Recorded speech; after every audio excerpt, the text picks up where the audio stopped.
Mga minamahal na tagapakinig, kumusta po kayo sa gabing ito? Kung handa na kayong makinig sa isang kwentong may lihim pag-ibig, kahihiyan at biglaang pagbabaliktad ng kapalaran, manatili lamang hanggang dulo. Huwag kalimutang mag-subscribe sa ating channel upang hindi ninyo ma-miss ang mga susunod na kabanata ng pusong nasusugatan ngunit hindi sumusuko. Ngayon simulan natin ang kwento ng isang dalagang akala ng lahat ay mahirap lamang. Ngunit may tapang na kayang yumanig sa mundo ng mayayaman. Huwag kang tatanggi, Althea. Isang hapunan lang iyon. Matigas ang boses ni Bianca Salcedo habang nakatayo sa madilim na gilid ng loading area ng Monteverde Grand Hotel sa Quezon City. Hawak niya ang isang puting sobre na parang hawak niya ang kapalaran ng ibang tao. Sa harap niya nakasuot pa ng simpleng uniforme si Althea Reyes, may bahid ng alikabok ang manggas ngunit diretso ang tindig at malamig ang tingin. Hindi agad sumagot si Althea. Mula pa noong madaling araw ay nasa trabaho na siya nagbubuhat ng linen, nag-aayos ng nawawalang resibo at sumasalo ng galit ng supervisor na palaging naghahanap ng masisisi. Sa bulsa niya ay may reseta ng gamot ng nakababatang kapatid na katiklop ng ilang beses dahil lagi niyang binibilang ang halagang kulang. Alam ni Bianca kung saan siya tatamaan at iyon ang lalong nagpakirot sa kanyang dibdib. Hindi ako artista para magpanggap na ikaw. Mahinang sabi ni Althea ngunit matalim ang bawat salita. At lalong hindi ako sanay magsinungaling sa harap ng taong hindi ko kilala. Umikot ang mata ni Bianca, halatang sanay na nasusunod ang gusto. Sa suot nitong mamahaling damit at kumikinang na relo, mukhang hindi nito kailanman naintindihan ang bigat ng pamasahe, upa at gamot na sabay-sabay naniningil sa buhay ng mahirap. Hindi mo kailangan magustuhan siya, sagot ni Bianca. Kailangan mo lang umupong umiti at sabihing hindi kayo bagay. Pagkatapos bayad ka na. Inabot niya ang sobre. Nang hindi iyon kinuha ni Althea, inilapit pa niya ito sa dibdib ng dalaga. Nasa loob ang perang sapat para sa ospital ng kapatid mo. Alam kong kailangan mo iyan bago matapos ang linggo. Huwag kang magmalinis kung wala ka namang ibang paraan. Napapikit si Althea sa galit na pilit niyang nilulunok. Sa isip niya bumalik ang mukha ni Nico, payat maputla ngunit pilit pa ring ngumiti upang hindi siya mag-alala. Gusto niyang ihagis ang sobre sa mukha ni Bianca ngunit ang katotohanan ay mas mabigat kaysa sa kanyang pride. Ang mahirap kahit gaano katapang ay madalas pinapapili ng mundo sa pagitan ng dignidad at pangangailangan. Kailan, tanong niya sa huli. Hindi iyon pagsuko sa loob niya kundi taktikal na pag-atras ng taong kailangang mabuhay. Ngumiti si Bianca na parang nanalo sa isang maliit na digmaan. Ibinigay nito ang lugar, oras at pangalan ng lalaking dapat niyang harapin. Gabriel ang pangalan. Walang apelidong binanggit, walang ibang detalye maliban sa isang paalala na huwag siyang masyadong magsalita. Bago umalis si Bianca, hinawakan niya ang braso ni Althea at marahang bumulong. Tandaan mo, huwag mong ipapahiya ang pangalan ko. Isang pagkakamali mo lang, sisiguraduhin kong mawawala ang trabaho mo rito. Kumawala si Althea at tumingin sa kanya ng walang takot. Mas madali akong takutin kung wala akong prinsipyo, sagot niya. Pero dahil kailangan ko ang pera, gagawin ko ito. Hindi ibig sabihin noon pag-aari mo ako.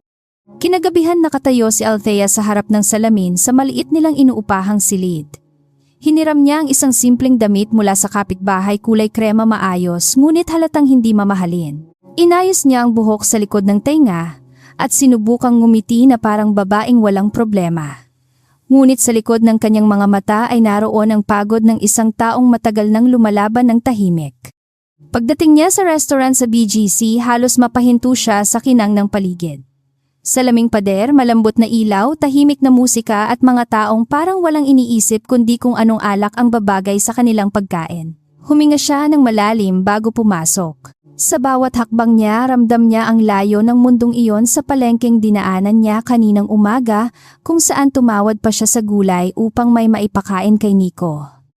Nakita niya agad ang lalaking nakaupo sa dulong mesa malapit sa bintana.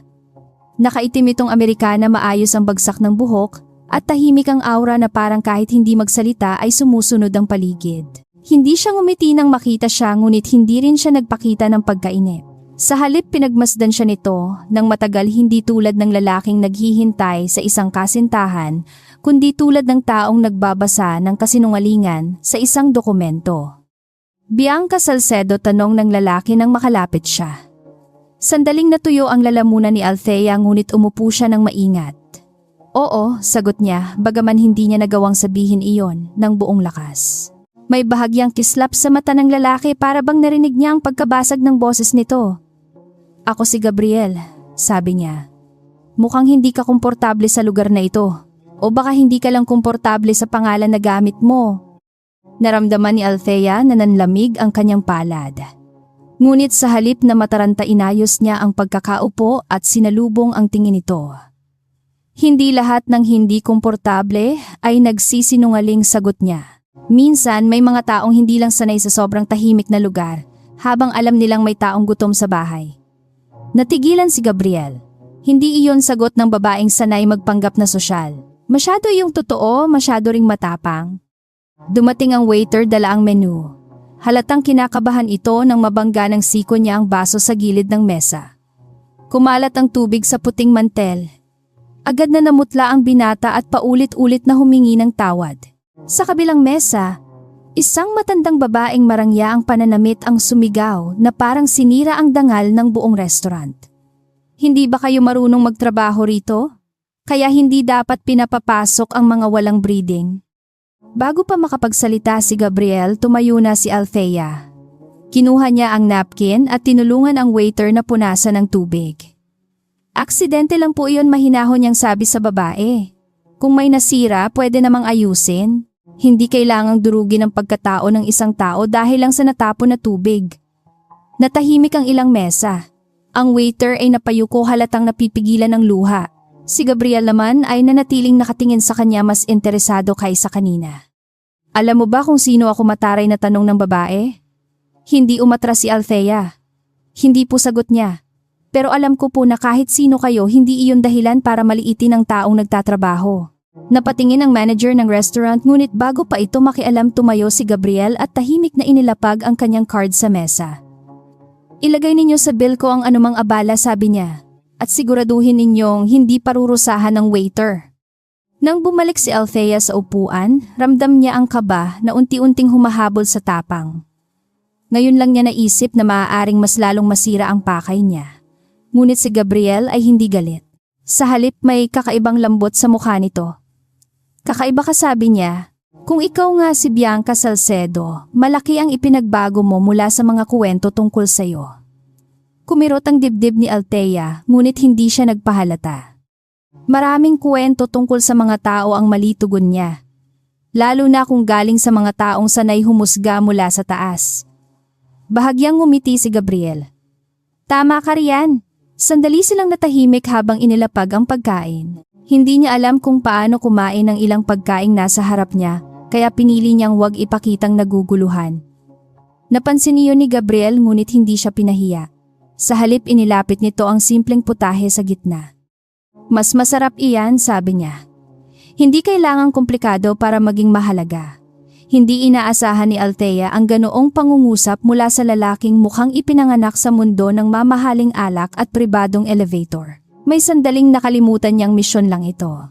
Nagtanong siya tungkol sa trabaho, sa pamilya, sa buhay, ngunit maingat siyang umiwas sa anumang detalyeng maglalantad sa kanya. Si Gabriel naman ay sumagot ng kaunti, sapat para magpatuloy, kulang para makilala ng lubos. Sa kabilang dako, mas lalong lumalim ang hinala ni Gabriel. Ang babaeng kaharap niya ay hindi tugma sa profile na ibinigay ng pamilya Salcedo. Wala itong yabang, wala ring kalkuladong lambing ng isang babaeng sanay sa arranged meeting. Ang mga kamay nito ay may maliliit na gasgas, ang mga mata ay sanay magbilang ng panganib, at ang pananalita ay may bigat ng taong mas maraming alam sa hirap kaysa sa luho. Sabihin mo sa akin, biglang sabi ni Gabriel, bakit ka pumayag sa gabing ito? Napahinto si Althea. Muntik niyang ibaba ang tinidor dahil hiniling sa akin, sagot niya. Hindi iyan tunay na sagot. Bumilis ang tibok ng puso niya, ngunit pinili niyang ngumiti ng mapait. Kung ganoon, baka hindi mo rin tunay na gustong makipagkita. Pareho lang tayong may dahilan na hindi sinasabi. Doon tunay na ngumiti si Gabriel, maikli ngunit malinaw. Hindi nila napansin na sa labas ng restaurant nakaparada ang sasakyan ni Bianca. Nakatingin siya mula sa loob, hawak ang telepono galit na galit habang pinagmamasdan ng dalawa. Inaasahan niyang mabilis na tatanggi si Gabriel at mapapahiya ang peking Bianca. Ngunit ang nakikita niya ay ibang-iba. Hindi lamang nakikinig ang lalaki kay Althea, tila mas interesado pa ito kaysa sa dapat. Sa unang pagkakataon nakaramdam si Bianca ng banta mula sa babaeng dati niyang tinatawag na utusan. Pagkatapos ng hapunan, inalok ni Gabriel na ihatid siya. Tumanggi si Althea. Mas gusto kong umuwi mag-isa, sabi niya. Sanay ako. Hindi niya alam kung bakit may kirot sa salitang iyon. Tumingin si Gabriel sa kalsadang basa ng ilaw mula sa mga gusali. Ang pagiging sanay sa hirap ay hindi ibig sabihin dapat kang iwan doon, mahina niyang tugon. Hindi sumagot si Althea.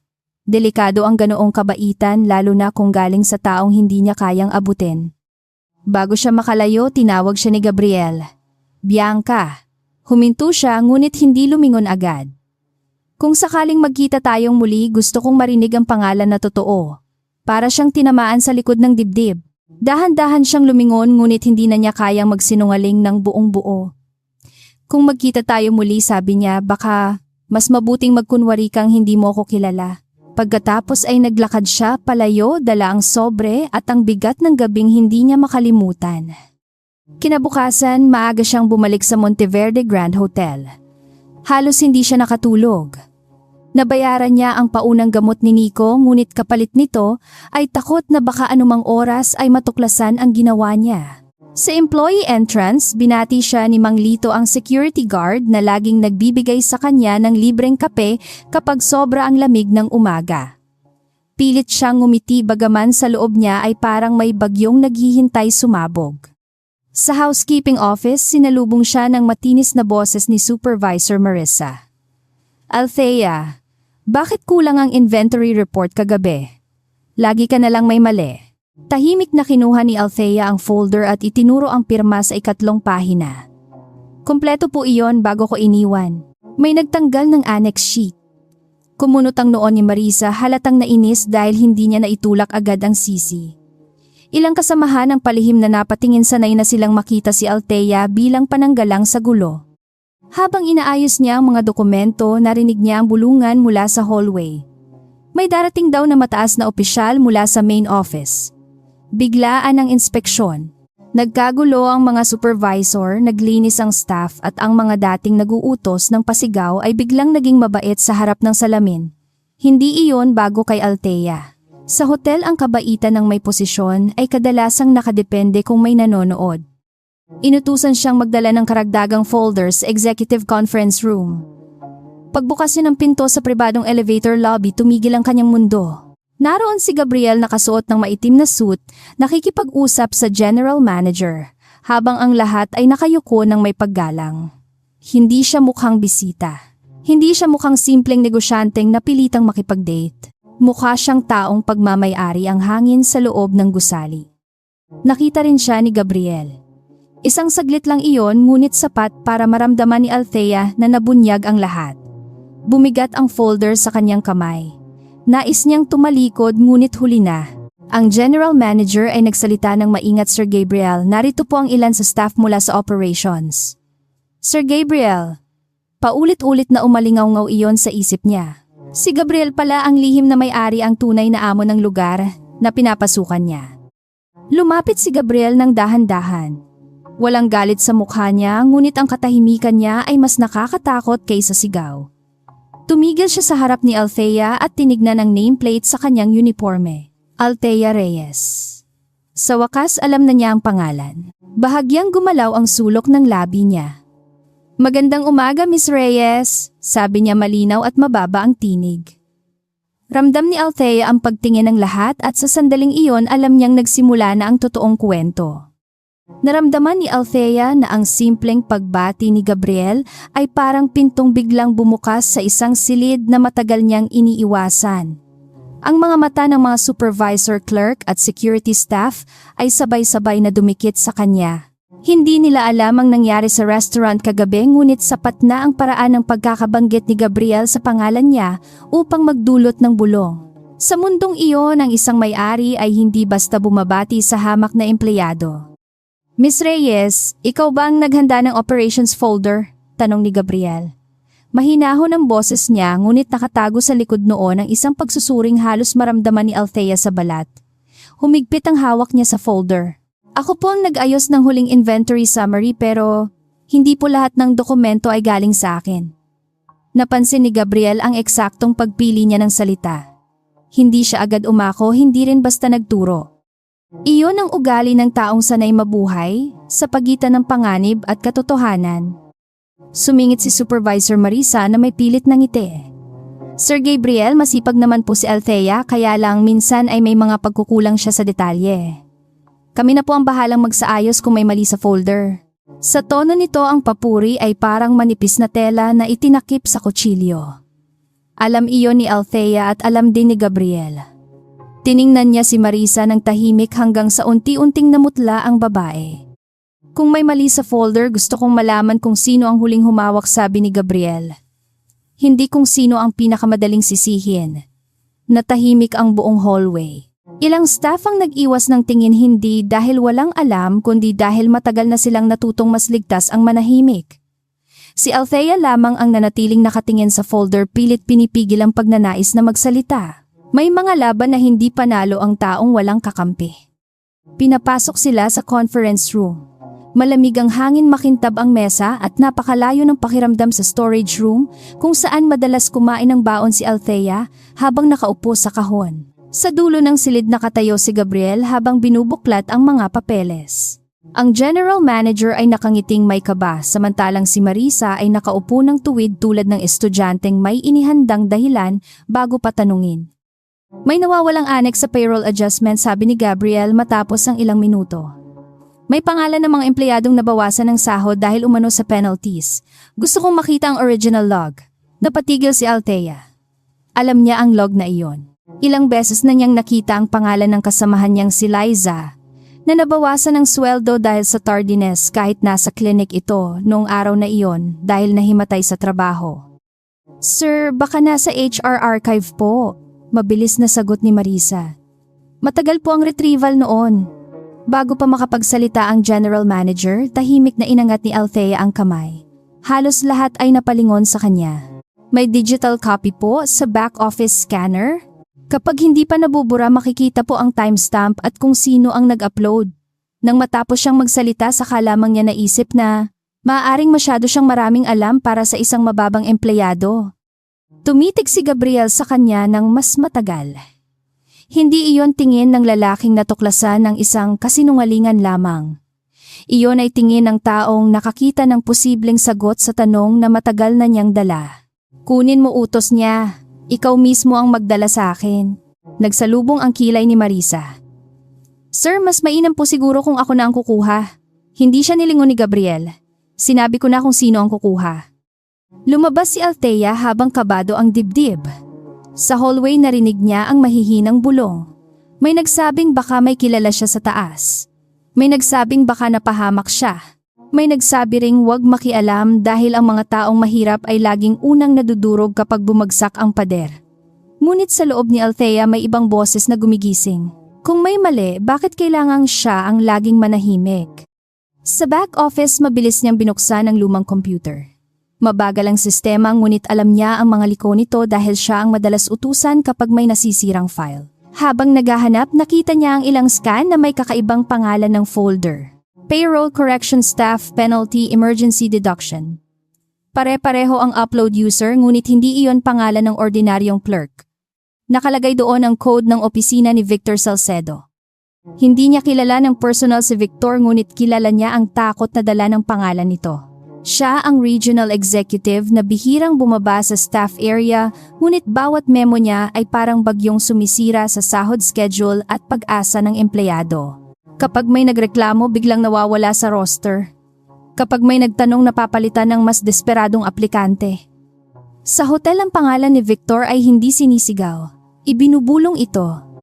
Dinala ni Althea ang kopya pabalik sa conference room. Pagpasok niya, may bagong lalaki sa loob. Matangkad, maayos ang puting barong, may singsing na makintab at may ngiting sanay manakot nang hindi tumataas ang boses. Napagtanto niya agad na iyon si Victor Salcedo. Nakaupo ito malapit kay Gabriel ngunit hindi tulad ng empleyado sa harap ng may-ari. Para itong taong naniniwalang ang lahat sa gusali ay bahagi ng kanyang pribadong kaharian. Ito ba ang staff na pinagkakaabalahan natin, tanong ni Victor? Tinapunan niya si Althea ng tinging mabilis ngunit mapanlait mula sapatos hanggang buhok. Hindi ko alam na ang audit ngayon ay nakadepende na sa housekeeping. Walang naglakas loob tumawa ngunit sapat na ang malamig na katahimikan para maramdaman ni Althea ang insulto. Ibinigay niya ang folder kay Gabriel nang hindi nanginginig ang kamay. Ayaw niyang bigyan ng kasiyahan ng taong iyon. Ang katotohanan ay maaaring manggaling kahit sa pinakamababang palapagsagot ni Gabriel habang binubuksan ang dokumento. Minsan mas malinaw pa ang nakikita nila kaysa sa mga taong nakaupo sa itaas. Tumigas ang panga ni Victor ngunit agad din siyang ngumiti. Siyempre, pamangkin, ngunit mag-ingat tayo sa impormasyon mula sa mga taong maaaring may personal na galit sa sistema.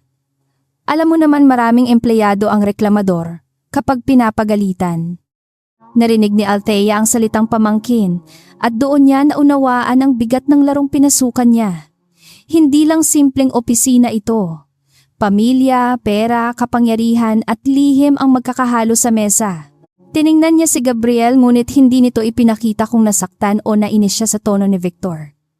Sa halip isa-isa niyang inihambing ang mga dokumento. Sa bawat pahinang binubuklat mas lumilinaw ang pattern ng bawas sahod na hindi makatarungan. Miss Reyes, sabi ni Gabriel, ilang empleyado ang alam mong naapektuhan ng deductions na ito na niga si Althea. Alam niyang delikado ang sagot. Naroon si Victor, naroon si Marisa, at naroon ang general manager na mukhang gustong matunaw sa upuan. Ngunit naalala niya si Liza, si Mang Lito, at ang mga kasamahang umuuwi ng luhaan matapos sumahod ng kulang. Hindi ko po alam ang kabuuan, sabi niya, pero higit sa 10 ang nakita kong may reklamo.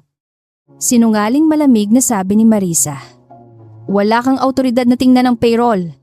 Tumingin si Althea sa kanya ng diretsyo. Hindi ko kailangang hanapin kung ang mga empleyado mismo ang lumalapit dahil hindi na nila alam kung bakit kulang ang sahod nila. Biglang bumigat ang hangin.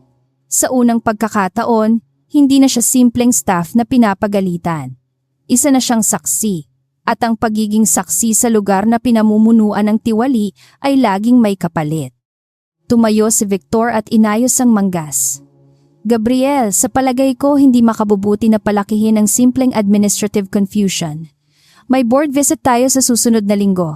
Kung ikakalat natin ito, tayo rin ang mapapahiya. Ngumiti si Gabriel nang walang init. Kung may ninakaw sa mga empleyado, hindi iyon simpleng kalituhan. At kung mapapahiya ang kumpanya dahil hinanap ang totoo, mas matagal na pala tayong bulok kaysa sa iniisip ko. Lumabas si Victor nang may pigil na galit. Sumunod si Marisa matapos yumuko ng mabilis. Naiwan si Althea sa loob kasama sina Gabriel at ang general manager. Akala niya tapos na ang lahat ngunit mas kakaiba ang sumunod. Ipinatong ni Gabriel ang dokumento sa mesa at tumingin sa kanya. Simula ngayon pansamantala kang ililipat sa Special Operations Review. Direktang mag-uulat ka sa akin. Para siyang binuhusan ng malamig na tubig.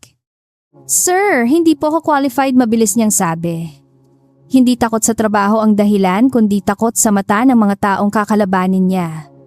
Housekeeping support lang po ako at minsan tumutulong sa records. Kung ako ang ilalagay ninyo riyan, lalong iisipin ng lahat na may mali. Lumapit si Gabriel sa bintana at tumingin sa lungsod. May mali na talaga, sagot niya. Kailangan ko ng taong nakikita ang nangyayari sa ibaba at hindi agad bumebenta sa takot. Hindi alam ni Althea kung dapat siyang maantig o lalong matakot. Bahagi ng isip niya ay gustong tumakbo pabalik sa dating trabaho, sa lumang routine sa lugar kung saan alam niya kung sino ang kalaban. Ngunit may isa pang bahagi ng puso niya, ang napagod na rin sa pagyuko. Kung tatanggapin ko po, dahan-dahan niyang sabi, hindi ako magsisinungaling para protektahan kayo. Kahit kayo pa ang tamaan ng makita ko. Lumingon si Gabriel at sa unang pagkakataon mula nang magkita sila sa hotel, may tunay na paggalang sa mga mata niya. Iyan ang dahilan kung bakit ikaw ang kailangan ko. Sandaling hindi nakasagot si Althea. Ang alaala ng restaurant kagabi ay bumalik, ang sandaling tinawag siya nitong Bianca at ang sandaling hiniling nitong marinig ang totoo niyang pangalan. Ngayon, Kilala na siya nito ngunit hindi pa rin niya alam kung ligtas ba iyon o mas mapanganib.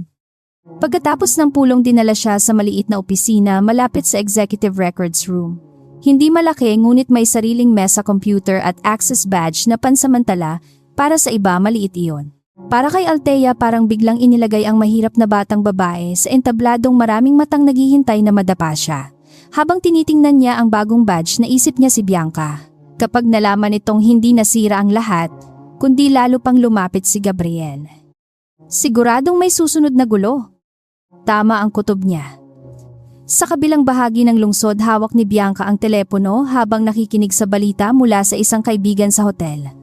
Ano ang ibig mong sabihin nilipat siya malapit kay Gabriel singhal niya? Ang pagkairita niya ay naging takot na may halong inggit. Ang babaeng ginamit niya bilang kapalit ay unti-unting pumapasok sa mundong matagal niyang itinuturing na nakalaan sa kanya. At ang mas masakit hindi dahil sa pera o apelyido kundi dahil napansin siya. Kinagabihan, pauwi na si Althea nang makita niya si Liza sa likod ng staff entrance umiiyak habang hawak ang payslip. Lumapit siya rito at tahimik na naupo sa tabi. Kulang na naman tanong niya. Tumango si Liza. Penalty raw sa uniform damage? Pero ang uniforme ko, ako ang bumili ng tahi. Kinuha ni Althea ang payslip at pinagmasdan ang maliit na linyang nagtanggal sa kalahati ng pag-asa ng isang ina. Doon niya naramdaman na hindi na lamang tungkol sa kanya ang nangyayari. Hindi na lamang ito tungkol sa isang peking date isang mayamang lalaki o isang kahihiyang maaaring sumira sa trabaho niya. May mga taong tahimik na ninanakawan habang nagpapasalamat pa na may trabaho sila. Kung tatakbo siya ngayon, babalik siya sa dati. Kung mananatili siya maaaring mawala ang lahat, ngunit sa pagitan ng takot at konsensya, mas mabigat ang konsensya. Habang naglalakad siya palabas, maitim na sasakyang huminto malapit sa gate. Bumaba ang bintana at lumitaw ang mukha ni Victor Salcedo malamig at kontrolado. Miss Reyes tawag niya. Huminto siya ngunit hindi lumapit. Ngumiti si Victor na parang mabait na tiyuhing nagbibigay ng payo. Ang mundo namin ay hindi ginawa para sa mga tulad mo. Kapag masyado kang tumaas ang tingin sa sarili, mas masakit ang pagbagsak. Hindi sumagot si Althea. Hinayaan niyang marinig ang sariling tibok ng puso mabilis ngunit hindi duwag. Nagpatuloy si Victor. May kapatid ka, hindi ba? May sakit? Mahirap kapag nawalan ng trabaho ang taong bumibili ng gamot. Sa sandaling iyon, nawala ang lahat ng ingay sa paligid. Hindi na insulto ang hawak ni Victor kundi banta. Ngunit imbes na yumuko itinaas ni Althea ang baba. Kung gagamitin ninyo ang pamilya ko, ibig sabihin takot na kayo sa nalalaman ko. Sandaling nagdilim ang mga mata ni Victor. Hindi niya inaasahan ang sagot. Sanay siyang, ang mahihirap ay napapatahimik sa unang banggit pa lamang ng gutom at ospital. Ngunit si Althea ay ibang klase. Marahil natatakot siya ngunit ang takot niya ay hindi humahantong sa pagsuko. Umandar ang sasakyan at iniwan siyang nakatayo sa malamlam na ilaw ng gate. Sa malayo mula sa bintana ng executive floor nakita ni Gabriel ang buong pangyayari. Hindi narinig ni Gabriel ang banta ngunit nakita niya ang tindig ni Althea. Nakita niya kung paano siya hindi umatras kahit nag-iisa. Sa gabing iyon, mas natiyak niyang hindi aksidente ang pagdating ng babaeng ito sa kanyang investigasyon. Maaaring nagsimula siya bilang kapalit sa isang pekeng pakikipagkita ngunit ngayon ay naging susi siya sa pagbubukas ng pintong matagal nang nakakandado. At sa likod ng pintong iyon naghihintay ang katotohanang maaaring sumira sa buong imperyo. Maaga pa lamang ay nasa maliit na opisina na si Althea nakaharap sa computer na tila mas matanda pa sa ilang empleyado roon. Sa mesa niya ay nakasalansa ng payslip, attendance log at scanned reports na puro numero ngunit may bigat ng luha. Hindi siya accountant ngunit sanay siyang maghanap ng butas sa mga bagay na pinagtagpi-tagpi para pagtakpan ang kasinungalingan. Habang lumalalim ang paghahanap niya mas malinaw na hindi aksidente ang mga kaltas sa sahod. Sa unang folder nakita niya ang pangalan ni Liza na minarkahang absent sa araw na naroon ito sa klinik ng hotel matapos mahimatay. Sa ikalawa may overtime na nawala sa tala ni Mang Lito kahit siya mismo ang nagbukas ng gate sa dumating na delivery noong gabing iyon. Sa ikatlo may penalty para sa sirang kagamitan na hindi kailanman ipinagamit sa staff. Sa bawat pahina pakiramdam ni Althea ay may kamay na kumukupit hindi lamang ng pera kundi ng dignidad. Dumating si Gabriel nang tahimik bitbit ang itim na kape at isang manipis na folder. Hindi niya agad ginambala si Althea. Pinagmasdan niya muna ang paraan ng pagbabasa nito, kung paano inihahambing ang petsa pirma at oras na parang isang investigador na hindi natutulog. Nakita niya ang pagod sa ilalim ng mga mata nito, ngunit mas nakita niya ang apoy na hindi napapatay ng pagod. Iyon ang dahilan kung bakit siya lalong nagtiwala. May nakita ka, sabi ni Gabriel, hindi bilang tanong kundi bilang pagkilala. Napalingon si Althea at sandaling napakurap, hindi dahil nagulat kundi dahil hindi pa rin siya sanay na may lalapit sa kanya nang hindi siya agad pinapagalitan. Marami po sagot niya, pero hindi pa sapat para patunayan ang lahat. Kapag ipinakita natin ito ngayon, sasabihin nilang nagkamali lang ang sistema o ako ang nagbago ng file. Lumapit si Gabriel at inilapag ang kape sa gilid ng mesa. Hindi mo kailangang tawagin akong sir kapag tayong dalawa lang ang nasa loob ng investigasyon. Tumingin si Althea sa tasa pagkatapos ay sa mukha niya. Mas ligtas po kung may distansya. Bahagyang kumunot ang noo ni Gabriel ngunit hindi siya nagalit. Nauunawaan niya ang ibig sabihin nito. Para kay Althea ang distansya ay hindi lamig. Ito ay proteksyon. Kung distansya ang kailangan mo para makapagtrabaho, nang malinaw igagalang ko iyon, sabi niya. Pero kailangan mong malaman na hindi ka nag-iisa sa laban na ito. Natahimik si Althea. Gustong maniwala ng puso niya ngunit ang buhay ay paulit-ulit nang nagturo sa kanya na ang pangako ng makapangyarihan ay madalas nagbabago kapag may nasasakripisyo. Kaya kinuha niya ang kape, tumango at bumalik sa mga dokumentong mas madaling pagkatiwalaan kaysa salita. Sa hapon, dinala siya ni Gabriel sa records archive sa lumang bahagi ng hotel. Mababa ang kisame, malamig ang hangin at amoy papel na matagal nang hindi nabubuksan. Doon nakatago ang mga lumang kontrata ng supplier, staff complaints at internal memos na bihirang makita ng ordinaryong empleyado. Habang binubuksan ni Gabriel ang cabinet, ramdam ni Althea na ang bawat drawer ay parang libingan ng mga reklamong hindi kailanman nabigyan ng hustisya. Nahanap nila ang unang malaking piraso ng ebidensya sa isang kahong mali ang label. Nasa loob ang resibo ng laundry supplier na 3 beses ang presyo kaysa sa tunay na halaga sa market quotation. May pirma ni Victor sa approval sheet at may note mula sa finance na nagsasabing urgent executive instruction. Tumingin si Althea kay Gabriel. Hindi na iyon simpleng kaltas sa sahod. May mas malaking agos ng pera na dumadaan sa likod ng pader. Kung tama ang hinala ko, mahinang sabi ni Gabriel, ginagamit nila ang operating expenses para maglabas ng pera pagkatapos binabawi ang kulang sa staff deductions. Hindi sumagot agad si Althea. Naramdaman niya ang malamig na galit sa sikmura. Kaya pala kahit maliit na pagkakamali, may kaltas agad. Hindi pala disiplina iyon. Panakip pala. Ang boses niya ay mababa ngunit nanginginig sa pinipigilang sama ng loob. Sa sandaling iyon, nakita ni Gabriel kung bakit delikado at mahalaga si Althea. Hindi lamang siya matalino. Nararamdaman niya ang bigat ng bawat numero dahil kilala niya ang mukha sa likod nito. Para sa mga executive ang deduction ay linya sa spreadsheet. Para kay Althea iyon ay gamot na hindi nabili, baong hindi nadala at renta na naantala. Kaya nang sabihin niyang lalaban siya, hindi iyon ambisyon, iyon ay paninindigan. Habang pauwi sila mula sa archive, may narinig silang sigawan sa service corridor. Isang bagong staff ang pinapagalitan ni Marisa dahil sa nawawalang keycard. Halos manggiyak-ngiyak ang binata habang sinasabing ibinalik niya iyon sa desk. Napatigil si Althea. Nakita niya ang pamilyar na eksena, isang mahina na muling itinutulak sa kasalanang hindi pa napapatunayan. Bago pa makapagsalita si Gabriel, lumapit na siya. May log ang keycard return, sabi ni Althea kay Marisa. Kung ibinalik niya makikita sa scanner. Namula si Marisa sa inis. Hindi ka na housekeeping kaya akala mo pwede ka nang makialam sa lahat. Hindi umatras si Althea. Kung ang lahat ay ginagamit para manisi, oo, makikialam ako. Nagtipon ng ilang staff sa gilid, takot ngunit tahimik na umaasang may isang taong magsabi ng matagal na nilang hindi kayang sabihin. Dumating si Gabriel at sapat na ang presensya niya upang tumigil si Marisa.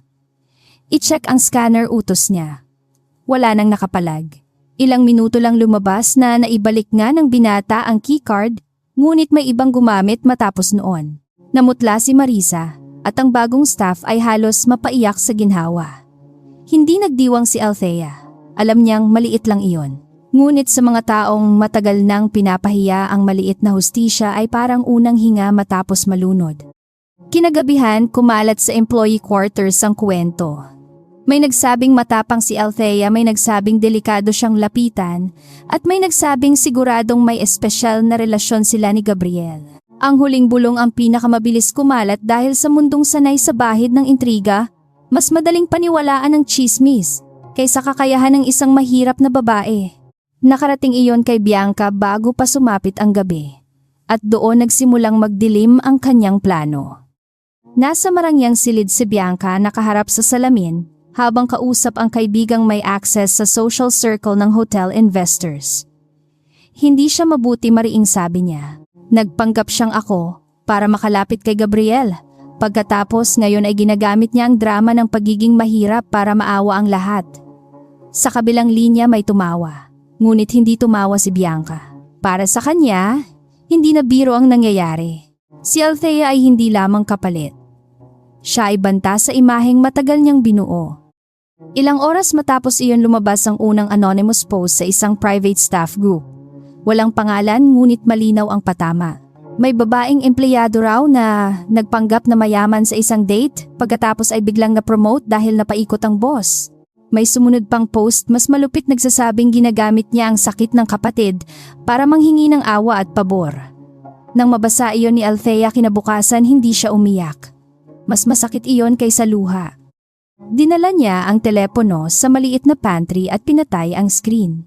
Ayaw niyang makita ang mukha ng mga kasamahan dahil hindi niya alam kung alin sa kanila ang naniwala. Dumating si Liza at tahimik na naglagay ng tinapay sa harap niya. Hindi lahat naniniwala bulong nito, pero takot silang magsalita. Tumango si Althea. Naiintindihan niya iyon. Ang takot ay hindi palaging pagtataksil. Minsan ito lang ang natitirang paraan para mabuhay. Nang malaman ni Gabriel ang post, hindi siya agad nagsalita. Hawak niya ang printout sa opisina at bawat salita ay parang sinadyang kutsilyo. Nakita niya ang pattern. Hindi lang ito tsismis. Ito ay pagtatangkang sirain ang kredibilidad ni Althea bago pa siya makapagsalita sa mas malaking usapin. Kung magmumukha siyang ambisyosa sinungaling o mapanlin lang madaling baliwalain ang anumang ebidensyang dala niya. Iyon ang estilo ni Victor ngunit may bahid ng personal na galit ni Bianca. Tinawag niya si Althea sa opisina bago matapos ang araw. Pumasok ito ng tahimik hawak ang notebook na puno ng markings. Nakita ko ang mga post sabi ni Gabriel. Ipatrace natin kung saan nanggaling. Umiling si Althea. Kung uunahin natin ang pangalan ko sila ang mananalo, mas mahalaga ang ebidensya. Tinitigan siya ni Gabriel may halong paghanga at pag-aalala. Mahalaga rin ang pangalan mo? Kapag nasira iyon, gagamitin nila para sirain ang lahat ng hawak mo? Sanay na akong maliitin sagot niya.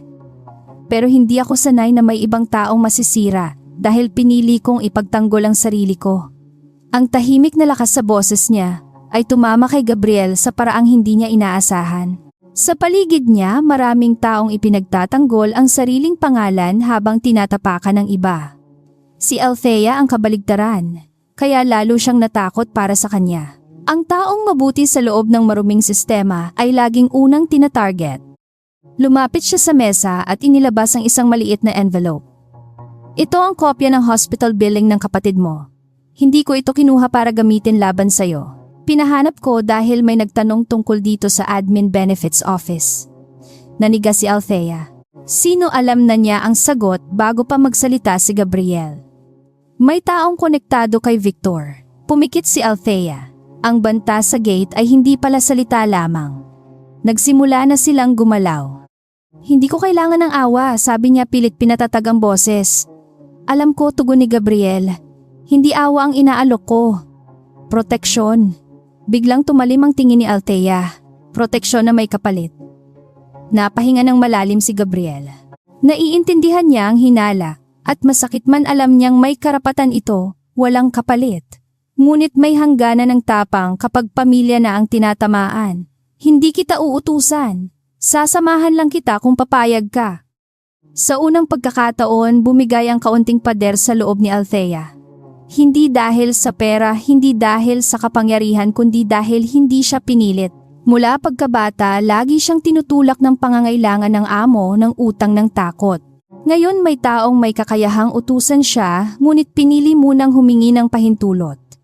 Iyon ang mas delikado sa puso niya. Ang kabaitan na hindi naniningil ay madaling pagkatiwalaan, at ang pagtitiwala ang pinakamahirap bawiin.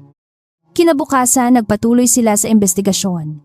Natuklasan ni Althea ang isang duplicate supplier account na may parehong address sa kumpanyang pag-aari ng pinsan ni Victor. May mga resibo ng cleaning chemicals na hindi kailanman dumating sa storage, ngunit paid status ang nakalagay. Sinuri ni Gabriel ang corporate registry at nakita ang koneksyon. Ang mga piraso ng puzzle ay nagkakaroon ng mukha. Hindi na lamang ito katiwalian. Ito ay organisadong pagnanakaw. Ngunit habang lumalakas ang ebidensya, lumalakas din ang paninira. Sa cafeteria, biglang tumahimik ang isang mesa nang dumaan si Althea. Sa elevator, may dalawang clerk na nagbulungan tungkol sa babaeng madaling umakyat kapag maganda ang mukha. Sa locker room, may nakita siyang papel na nakasiksik sa bag niya. Nakalagay roon na bumalik na lang siya sa lugar ng mga katulong bago pa siya tuluyang mapahiya. Hindi niya sinabi iyon kay Gabriel. Pinunit niya ang papel at itinapon, ngunit hindi niya naitapon ang kirot. Sa staff restroom, hinugasan niya ang mukha at tumingin sa salamin. Ang babaeng nakatingin pabalik ay pagod ngunit hindi basag. Hindi ka pumunta rito para mahalin ang lahat bulong niya sa sarili. Pumunta ka rito para hindi na nila magawa sa iba ang ginawa nila sa'yo. Paglabas niya, mas tahimik ang mukha niya ngunit mas matatag ang mga mata. Sa executive floor, nakatanggap si Victor ng update mula kay Marisa. Hindi pa rin sumusuko si Althea at mukhang mas lalo pang nagtitiwala si Gabriel. Hindi nagtaas ng boses si Victor. Mas nakakatakot siya kapag kalmado. Kung hindi natin kayang pigilan ang bibig niya, sirain natin ang dahilan kung bakit siya pinakikinggan, sabi niya. Sa susunod na linggo, may investor banquet. Doon natin ipapakita kung sino talaga ang babaeng iyan. Sa kabilang dako, hindi alam ni Althea na nakatakda na ang susunod na bitag. Nang gabing iyon, naglakad siya palabas ng hotel kasama si Gabriel, parehong pagod mula sa mahabang araw ng paghambing ng files. Umuulan ng mahina at ang mga ilaw ng Manila ay nagmumukhang malalabong bituin sa basang kalsada. Ibinigay ni Gabriel ang payong ngunit hindi niya agad kinuha. Kapag kinuha ko iyan, sabi niya baka sabihin na naman nilang ginagamit kita. Kapag hindi mo kinuha, sagot ni Gabriel, pareho tayong mababasa dahil sasabay ako sa'yo.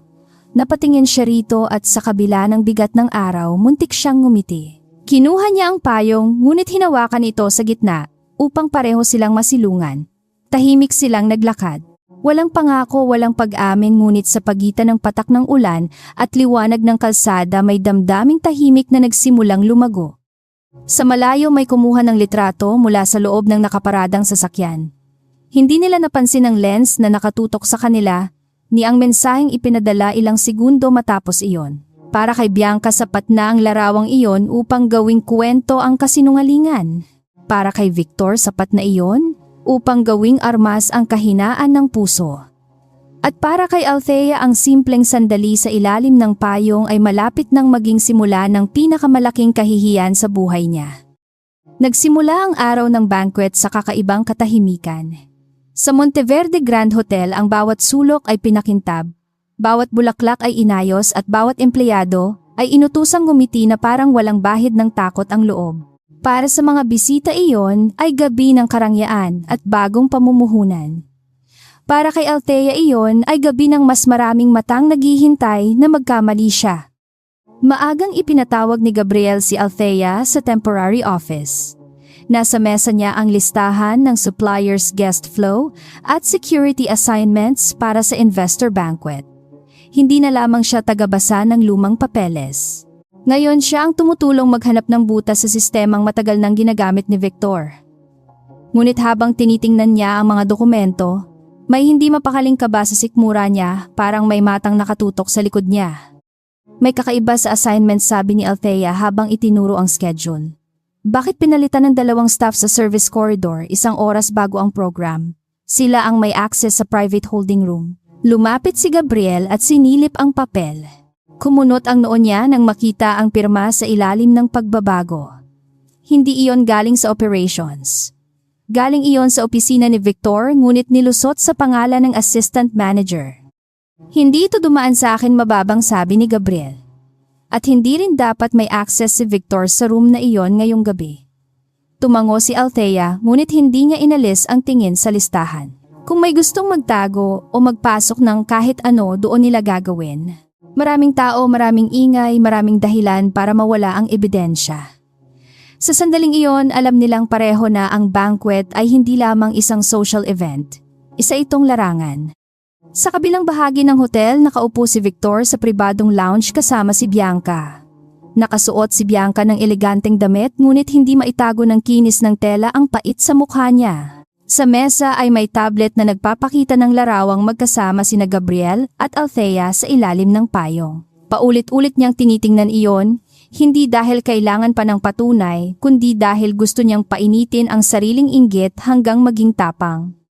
Ngayong gabi, hindi lang siya mapapahiya, sabi ni Victor habang maingat na iniinom ang kape. Mawawala ang dahilan ni Gabriel para ipagtanggol siya. Tumingin si Bianca sa tiyuhin niya. At si Gabriel, bahagyang ngumiti si Victor. Kapag pinili niyang protektahan ang babaeng nagnakaw ng confidential files, magmumukha siyang mahina sa harap ng investors. Kapag tinalikuran niya ito, mawawala sa babae ang lakas ng loob. Bago magsimula ang programa, inutusan si Althea na magdala ng sealed folders mula sa records room patungo sa holding area. May 2 security staff na kasama dapat, ngunit sa hallway ay bigla siyang hinarang ni Marisa. May emergency sa kitchen, sabi nito. Ikaw muna ang dumaan sa service corridor. Bilisan mo. Alam ni Althea na may mali. Masyadong eksakto ang pagbabago, masyadong timing, masyadong tahimik ang ngiti ni Marisa. Gusto niyang tumawag kay Gabriel, ngunit mahina ang signal sa likod na corridor. Hawak niya ang folders habang naglakad sa makitid na daan na karaniwang ginagamit ng staff at suppliers. Sa kanan ay may storage room, sa kaliwa ay emergency exit. Napansin niya ang isang maliit na itim na tela sa gilid ng ceiling camera, parang sinadyang takpan ng lens. Bumilis ang tibok ng puso niya. Hindi na ito hinala. May bitag na naghihintay. Pagdating niya sa holding room, naroon ang isang mesa na dapat walang laman. Ngunit may leather envelope sa ibabaw nito nakabukas ng bahagya at sa loob ay tila may corporate seal. Hindi niya iyon hinawakan. Umatras siya ng isang hakbang, ngunit bago pa siya makalabas, bumukas ang pinto. Pumasok si Bianca kasama ang 2 security at isang assistant manager, mukha nitong puno ng peking gulat na halos masyadong handa. Ano ang ginagawa mo rito? Malakas na tanong ni Bianca. Bakit nasa kamay mo ang confidential investment files? Nanlamig ang paligid ni Althea, ngunit hindi siya nataranta. Inutusan akong magdala ng operations folders. Hindi akin ang envelope na iyan. Lumapit ang assistant manager at agad kinuha ang envelope mula sa mesa na para bang alam na alam niya kung saan titingin. Sa loob ay may kopya ng merger proposal na hindi dapat makita ng ordinaryong staff. Sa loob lamang ng ilang minuto, kumalat ang balita sa banquet hall.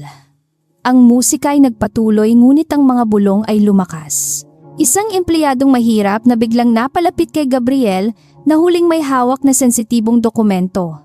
Ganoon kabilis gawing kwento ang bitag kapag ang mga taong nakikinig ay matagal nang handang humusga. Si Althea ay dinala sa maliit na side room, hindi pa kinakaladkad, ngunit sapat na ang tingin ng lahat para iparamdam na hinatulan na siya. Dumating si Gabriel na halos hindi makahinga sa pigil na galit. Sa likod niya ay naroon si Victor, kalmado at malinis ang anyo, parang isang hukom na walang bahid ng kasalanan. Gabriel, sabi ni Victor sa harap ng ilang investors at senior executives, alam kong may tiwala ka sa kanya, ngunit may nakita tayong malinaw na paglabag. Hindi natin pwedeng hayaang personal na damdamin ang mangibabaw sa corporate security. Tumingin si Gabriel kay Althea. Hindi niya nakita ang takot na inaasahan ng iba. Nakita niya ang poot, pagod at isang matinding pagpipigil. Hindi ko kinuha ang file, sabi ni Althea direkta sa kanya. At hindi ko hinawakan ang envelope. May naglagay noon bago ako dumating. Tumawa ng mahina si Bianca, sapat para marinig ng lahat. Lagi namang ganoon ang sinasabi ng taong nahuhuli. Hindi niya ginawa, may naglagay, may nang ape. Ang mga salita ni Bianca ay tumama hindi dahil totoo, kundi dahil alam niyang mas gustong marinig ng mayayaman ang bersyong iyon. Mas madali silang maniwala na ang mahirap ay nagnakaw kaysa aminin na may tiwali sa sariling hanay. Pinisil ni Althea ang mga daliri. Gusto niyang sumigaw, ngunit alam niyang ang galit ng mahirap ay madalas tinatawag na kabastusan, habang ang kasinungalingan ng mayaman ay tinatawag na concern.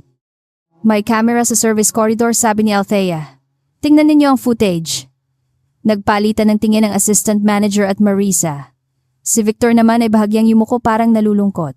Nakakalungkot, ngunit pansamantalang down ang camera sa corridor na iyon. Maintenance issue ayon sa report.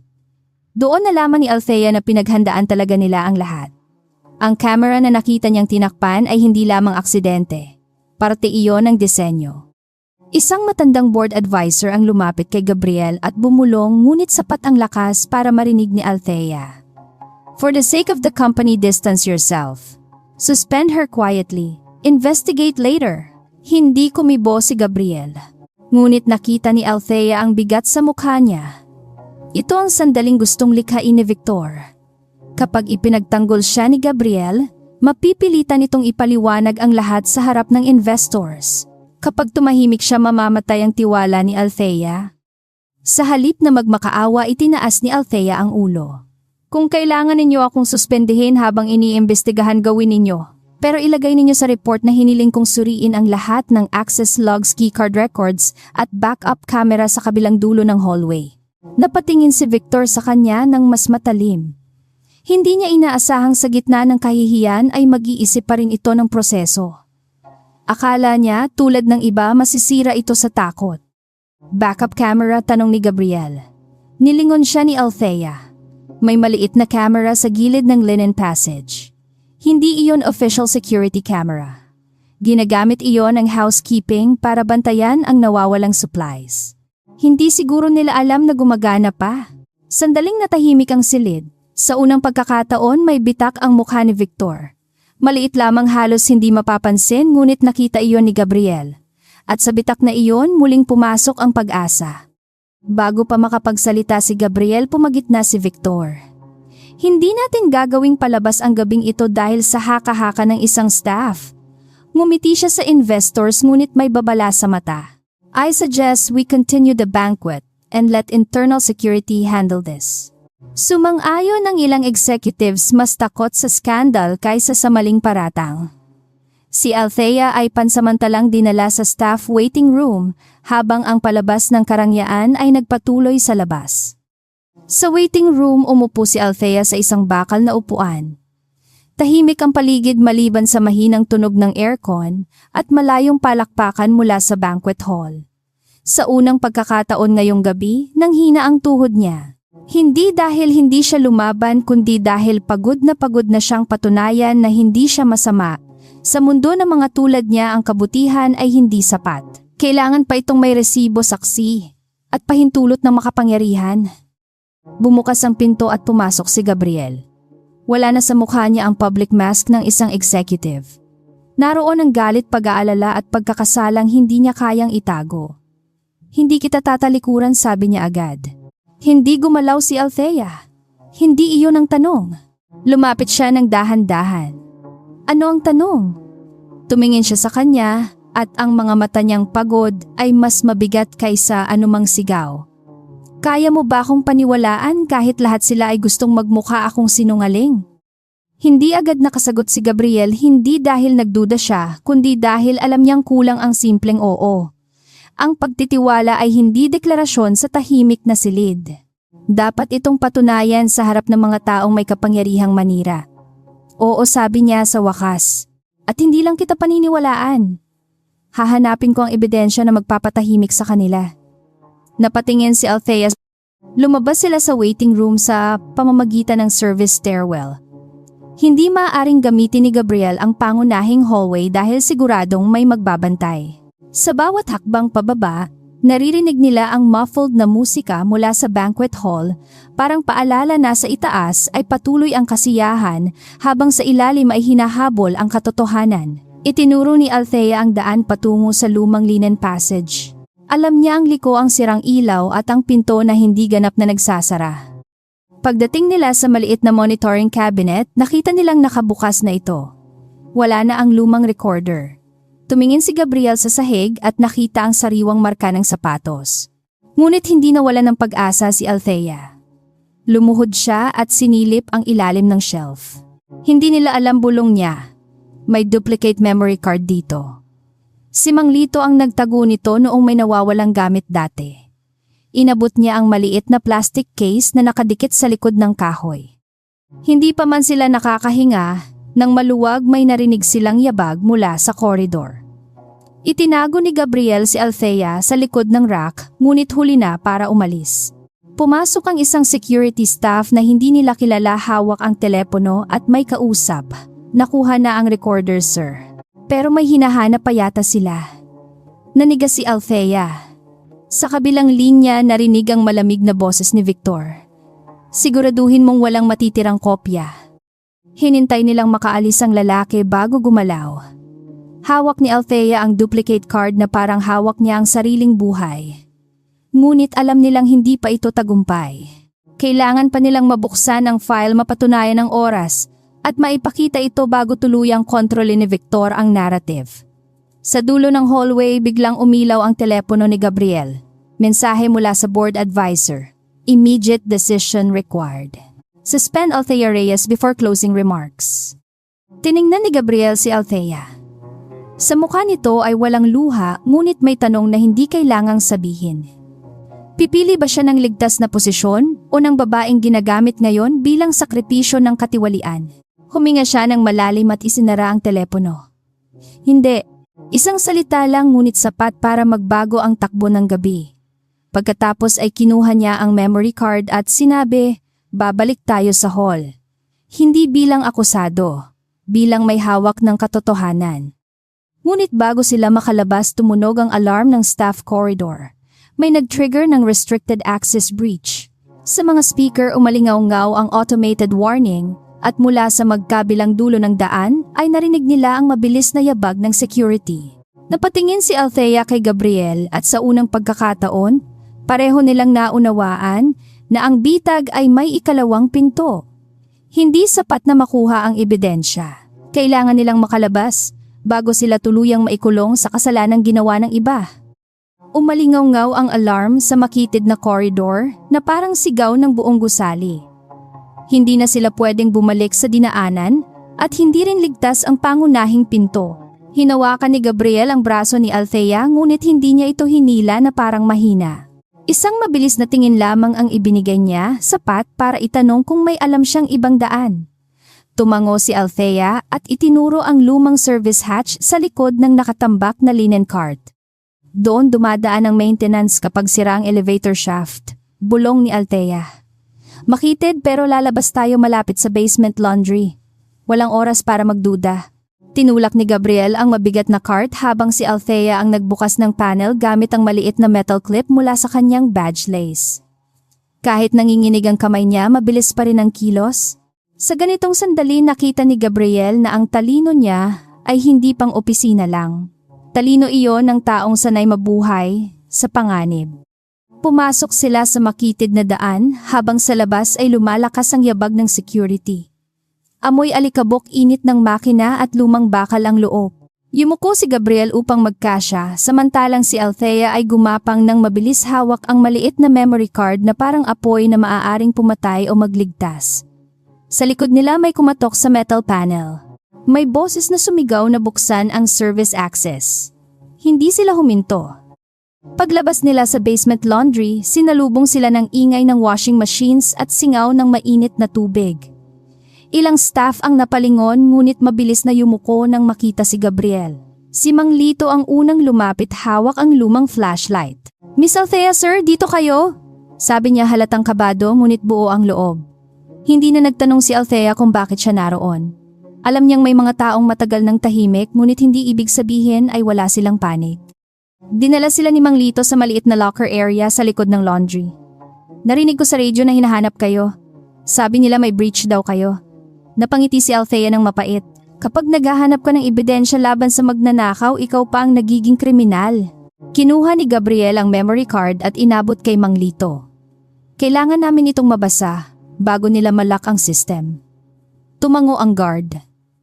May kilala akong IT staff na hindi nabibili ni Victor. Ang IT staff ay si Joel Payat, tahimik at laging nakasuot ng kupas na jacket kahit mainit. Dumating siya makalipas ang ilang minuto, pawis sa noo at may dalang lumang laptop. Hindi ko dapat ginagawa ito, sabi niya, ngunit agad namang isinaksak ang card reader. Pero 2 buwan na nilang binabawasan ang sahod ng kapatid ko sa banquet team. Kung may laban, gusto kong makita kung saan ito pupunta. Iyon ang unang pagkakataong nakita ni Althea ang takot na nagiging tapang sa mukha ng iba. Mabagal nagbukas ang file, bawat segundo ay tila 1 taon. Sa screen lumitaw ang grainy na kuha ng service corridor. Una nakita si Althea na dumaan bitbit ang folders. Malinaw na wala siyang hawak na leather envelope.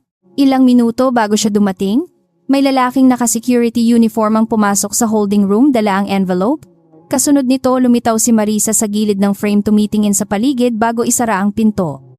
Napasandal si Gabriel sa pader, nanlalamig ang mga mata. I-save mo sa 3 kopya, utos niya kay Joel. Isa sa external drive, isa sa secure email, isa sa personal device ko. Tumango si Joel at mabilis na kumilos. Si Althea naman ay nakatitig sa screen, hindi masaya kahit napatunayang hindi siya nagsisinungaling. Sa halip may bigat sa dibdib niya. Alam niyang ang video ay maglilinis sa pangalan niya, ngunit sisimulan din ito ang giyerang hindi na nila kayang pigilan. Bago pa sila makabalik sa banquet hall, tumunog ang telepono ni Gabriel. Tumawag ang board advisor, nanginginig sa galit at takot. Gabriel, nasaan ka? Victor is demanding emergency action. The investors are asking questions. Napatingin si Gabriel kay Althea bago sumagot. Good, let them ask. In 10 minutes I want the closing screen connected to the internal presentation system. Natahimik ang kabilang linya. Ano ang gagawin mo? Malamig ang boses ni Gabriel. Ipapakita ko ang dahilan kung bakit hindi dapat minamadali ang paghatol. Sa banquet hall patuloy ang palabas ng karangyaan. Nakatayo si Victor sa tabi ng podium, nakangiti sa mga investors habang kinakausap si Bianca sa mababang tinig. Sa kanyang isip, tapos na ang laban. Napahiya na si Althea, napilitan na si Gabriel pumili at ang skandal ay maaaring gamitin upang tanggalin ang batang may-ari sa posisyon. Ngunit nang bumukas ang likod na pinto at pumasok sina Gabriel at Althea, nagbago ang lamig ng silid. Maraming mata ang dumikit kay Althea. May panghuhusga pa rin, ngunit ngayon ay may halong kaba. Hindi siya nakayuko. Suot pa rin niya ang simpleng uniform, bahagyang gusot mula sa pagdaan sa service hatch, ngunit mas matatag ang tindig kaysa sa lahat ng nakasuot ng mamahaling tela. Lumapit si Gabriel sa podium at kinanuha ang mikropono. Bago matapos ang gabi, sabi niya may kailangang makita ang lahat tungkol sa paratang laban sa empleyado naming si Althea Reyes. Agad na humakbang si Victor. Gabriel, hindi ito ang tamang lugar.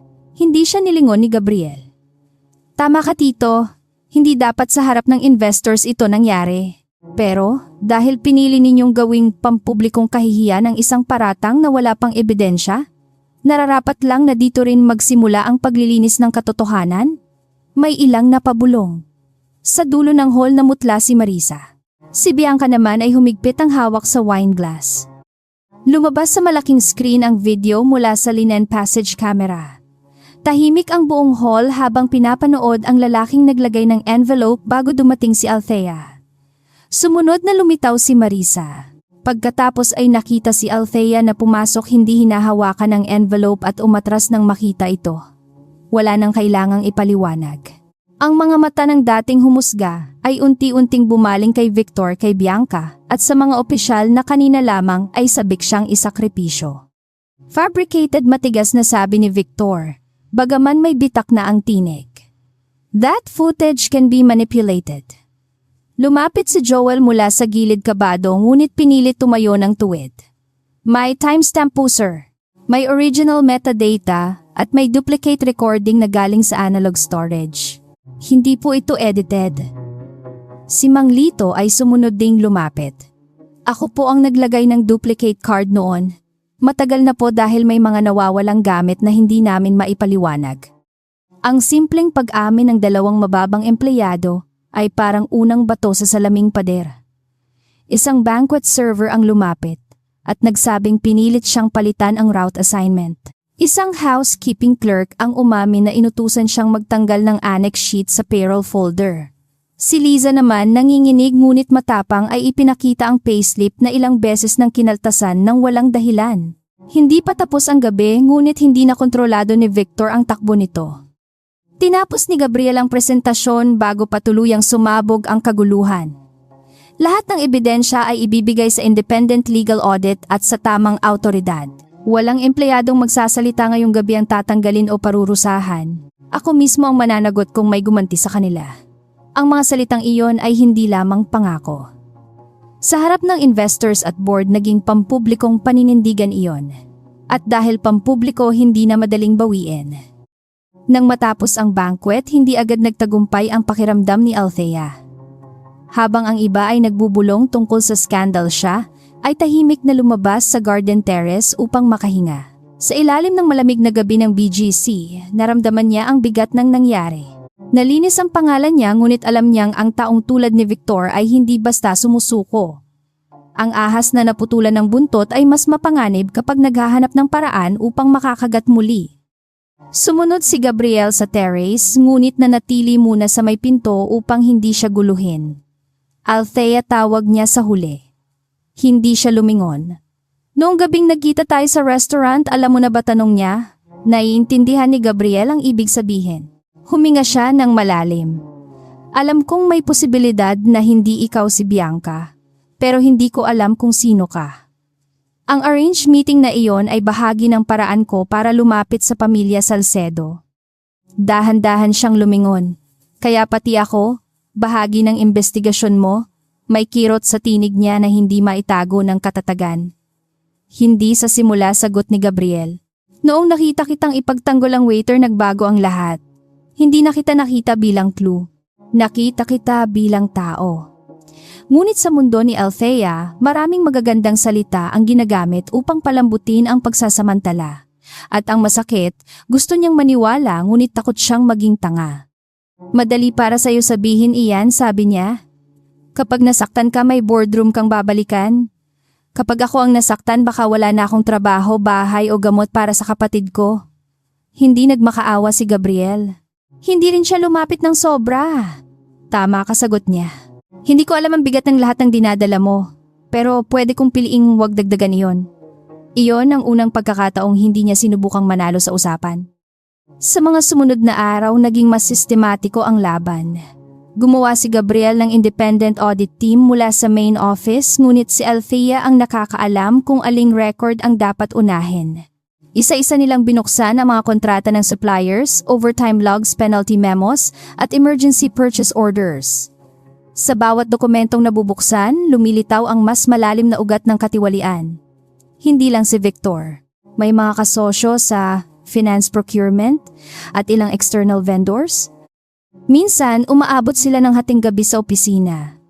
Si Gabriel ay nagbabasa ng legal reports, habang si Althea ay naghahambing ng staff testimonies.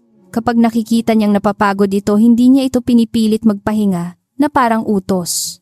Naglalagay lang siya ng pagkain sa gilid ng mesa, tahimik walang drama. Napansin niyo ni Althea, ang lalaking akala niya dati ay isa lang mayamang estranghero ay marunong palang manatili sa tabi nang hindi kinukuha ang espasyo niya. Ngunit habang lumalapit ang katotohanan, lumalapit din ang panganib. Isang gabi bumisita si Althea sa ospital ni Nico at nakita niyang may bagong bayad ang ilang bahagi ng bill. Kinabahan siya dahil wala siyang binibigay na authorization. Nang tanungin niya ang nurse, sinabi nitong may lalaking nagpakilalang family representative ang nagtanong tungkol sa treatment schedule. Biglang nanlamig ang kamay niya. Hindi tulong iyon. Pagsilip iyon sa pinakamahinang bahagi ng buhay niya. Paglabas niya ng ospital, may mensaheng dumating mula sa hindi kilalang numero. Alam namin kung kailan nag-iisa ang kapatid mo. Tumigil si Althea sa gilid ng kalsada, parang nawala ang hangin sa paligid. Hindi siya natakot para sa sarili. Para kay Nico, oo. Doon siya halos mabale. Tumawag siya kay Gabriel ngunit bago pa nito masagot may pangalawang mensahe. Lumayo ka sa audit. Bumalik ka sa dati. Kung hindi dokumento ang mawawala sa'yo. Dumating si Gabriel makalipas ang ilang sandali, hindi na suot ang malamig na mukha ng executive. Nang makita niya ang mensahe, nagdilim ang kanyang tingin. Ipapalipat natin si Nico sa secured room. Ngayon din. Ngunit umiling si Althea nanginginig na sa galit. Hindi mo naiintindihan. Kahit saan ko siya dalhin kaya nilang hanapin kung hawak nila ang tao sa loob. Tumingin siya sa ospital at sa unang pagkakataon. Nakita ni Gabriel na ang tapang niya ay may hangganan kapag pamilya ang kapalit. Sabihin mo kung ano ang kailangan mo, mahinang sabi ni Gabriel. Napatingin siya rito luha sa mata ngunit hindi bumabagsak. Kailangan kong malaman kung kaya kong tapusin ito nang hindi ginagamit ang kapatid ko bilang pambayad. Hindi siya sinagot ni Gabriel ng pangakong madaling mabasag. Sa halip kinuha niya ang telepono at tumawag sa legal security team pagkatapos ay sa isang independent medical director na hindi konektado sa Salcedo network. Mabilis malinaw, walang palabok. Sa kabilang panig ng lungsod si Victor ay nakaupo sa madilim na opisina nakikinig sa report ng kanyang tao. Hindi pa raw bumibitaw si Althea ngunit natitinag na. Ngumiti siya ng marahan. Lahat may presyo sabi niya. Ang iba pera, ang iba dangal, ang kanya pamilya. Hindi niya alam na sa sandaling iyon ang pagbabanta niya ay hindi lamang nagtulak kay Althea palayo sa laban. Pinilit din itong makita ni Gabriel na hindi sapat ang ebidensya. Kailangan nilang tapusin ang buong ugat. Kinabukasan bumalik si Althea sa hotel. Pagod ang mukha niya ngunit kakaiba ang lamig ng kanyang mga mata. Inabot niya kay Gabriel ang notebook na matagal niyang ginagamit. Nasa loob ang listahan ng mga empleyadong biktima petsa, ng deductions pangalan ng supervisor at posibleng koneksyon sa supplier fraud. Kung may mangyari sa akin o kay Nico, gamitin mo ito. Hindi tinanggap ni Gabriel agad ang notebook. Hindi kita papayagang mawala sa laban, ngunit itinulak niya iyon palapit. Hindi ito tungkol sa pagpapayag mo sabi ni Althea. Ito ang sinasabi ko mula umpisa. Hindi ako palamuti sa investigasyon mo at hindi rin ako babaeng kailangan lang iligtas. Kung lalaban tayo, lalaban ako ng nakatayo. Sa gitna ng takot iyon ang pinakamalinaw na pahayag ng kanyang pagkatao. Napatitig si Gabriel sa kanya at mas tumibay ang damdaming matagal na niyang pinipigil. Hindi awa. Hindi fascination. Paggalang na lumalim hanggang maging pag-ibig. Sa huling bahagi ng araw dumating ang imbitasyon para sa emergency shareholders meeting. Si Victor ang humiling nito gamit ang dahilan na kailangan daw suriin ang leadership judgment ni Gabriel matapos ang public scandal. Alam nilang ito ang susunod na arena. Doon ilalabas ni Victor ang huling baraha at doon din kailangang ilantad ni Althea ang buong katotohanan. Habang hawak ni Gabriel ang notice, tumingin siya kay Althea. Hindi na kailangang magtanong. Pareho nilang alam na wala nang atrasan. Dumating ang araw ng emergency shareholders meeting na may bigat na parang bagyong nakabitin sa salaming tore ng Monteverde Group. Sa labas ng boardroom, tahimik ang mga assistant abogado at senior officers ngunit ang katahimikan ay hindi kapayapaan. Ito ay uri ng katahimikang naghihintay ng pagsabog. Si Althea ay nakatayo sa dulo ng hallway, suot ang pinakasimpleng puting blouse na mayroon siya, hawak ang folder na puno ng mga pangalan petsa at katotohanang binayaran ng luha. Hindi siya inimbitahan bilang opisyal na bahagi ng meeting. Alam iyon ni Victor kaya iyon ang inaasahan niyang magiging unang depensa. Sa loob ng boardroom madali niyang masasabi na si Althea ay isang mababang empleyadong walang karapatang magsalita. Ngunit hindi na iyon ang takot ni Althea. Mas takot siyang hindi makapagsalita habang ang mga taong katulad ni Liza at Mang Lito ay muling ibinabalik sa dilim. Huminga siya nang malalim inalala si Nico at pinatigas ang loob. Sa loob ng boardroom nakaupo si Gabriel sa gitna ng mahabang mesa, tahimik ngunit hindi yumuyuko. Sa kanan niya ay ang ilang board members na matagal nang nagdududa sa kanyang pamumuno dahil bata pa siya. Sa kaliwa ay si Victor na kasuot ng maitim na suit at may mukhang maalalahanin na halatang pinagpraktisan. Sa likod nito ay nakaupo si Bianca hindi bilang shareholder kundi bilang bahagi ng pamilyang Salcedo na gustong makita ang pagbagsak ni Althea. Hindi ito personal simula ni Victor boses na mababa at pulido. Ito ay tungkol sa katatagan ng kumpanya. Sa nakaraang mga araw nakita natin kung paano pinahintulutan ni Gabriel ang isang ordinaryong empleyado na makialam sa sensitibong operasyon magdulot ng iskandalo sa investor banquet at sirain ang tiwala ng ating business partners. Ilang board member ang nagpalitan ng tingin. Hindi sinabi ni Victor ang buong katotohanan. Ngunit pinili niya ang mga salitang sapat para magmukhang panganib ang hustisya. Inilabas niya ang unang dokumento. Mayroon din tayong records na nagpapakitang si Althea Reyes ay dati nang nasangkot sa identity misrepresentation. Nagpakilala siya bilang Bianca sa isang private meeting. Kung ang taong ito ay kayang magsinungaling sa personal na usapan, bakit natin paniniwalaan ang anumang dala niyang reklamo? Tahimik ang silid ngunit naramdaman ni Gabriel ang pagbigat ng tingin ng lahat. Ito ang inaasahan niya. Gagamitin ni Victor ang simula ng lahat upang burahin ang katotohanang sumunod. Tumayo si Gabriel. Ang pagkakamaling iyon ay may konteksto at hindi iyon ginagamit upang makakuha ng posisyon o pera mula sa kumpanya. Ngumiti si Victor ng manipis. Konteksto ang tawag kapag pabor sa iyo. Panlilin lang ang tawag kapag ordinaryong empleyado ang gumawa. Iyan ang problema, Gabriel. Hindi mo na nakikita ang linya dahil masyado kang personal na sangkot. Tumama ang huling pangungusap sa silid na parang batong inihagis sa tahimik na tubig. Bago pa makasagot si Gabriel, bumukas ang pinto. Pumasok si Althea kasunod si Joel Manglito Liza at ilang empleyadong dati ay takot lumapit kahit sa HR desk. Napalingon ang lahat. Si Victor ay nanigas ng bahagya ngunit agad nagbalik ang ngiti. Hindi ko alam na naging staff assembly na pala ang shareholders meeting, sabi niya. Security, pakiusap alisin ang mga taong walang pahintulot. Walang gumalaw agad dahil tumayo si Gabriel sa harap ni Althea. Ako ang nagpahintulot, sabi ni Gabriel. Kung ang pangalan ni Althea ang ginamit para sirain ang investigasyon, nararapat lang na marinig ang kanyang panig.